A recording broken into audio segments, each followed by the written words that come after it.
last night, Carey Price's personal life became a topic of conversation on a Quebec radio station, sparking all kinds of reaction, pro, con, of course.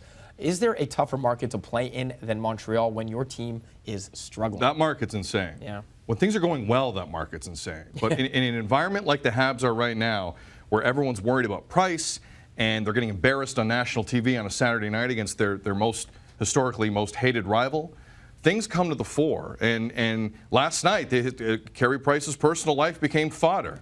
And it was with no basis. But there are reporters in that market. There are people on air in that market who are going wherever they want with this story, whether there's any basis for fact or not. And it's not the whole, hey, Charlie Lindgren, is he going to be? Is he good enough? Or are you going to trade this guy? People are going, they're deep diving into people's lives. Yeah. Mario Tremblay was way offside in Galchenyuk a couple of weeks ago. Way offside. That would have got people fired. None of these guys get fired. They go on Montreal Air. They say whatever they want about whoever they want. Do it again the next day. And there's zero repercussions for it. Yeah. Listen, when we watch the Habs play, I understand the money he's about to make, some other guys on that team are about to make, and there are real perks to that job. There is a ridiculous nature of having to ply your trade in the city of Montreal, looking at that media, that you cannot find. Really, the Toronto media is that tough? Really, the Toronto media is that tough? I love Brian Burke. Nope.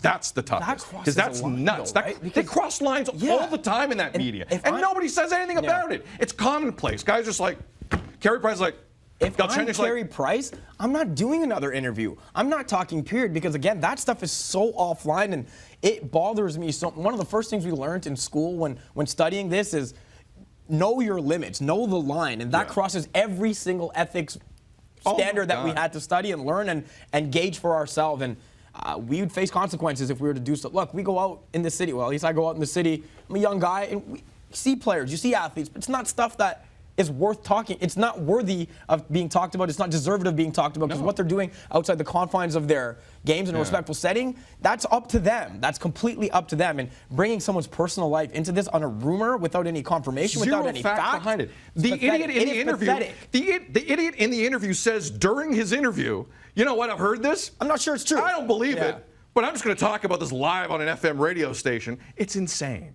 Now, if an athlete wants to talk about it, that's 100%. If the league suspends a guy for something specific, let's talk about it. That is public fodder. Let's talk about it. That is game on, man. This other stuff that's going on in that city, I've never worked in Montreal. I've never lived in Montreal for an extended period of time. That is offside. That is unethical.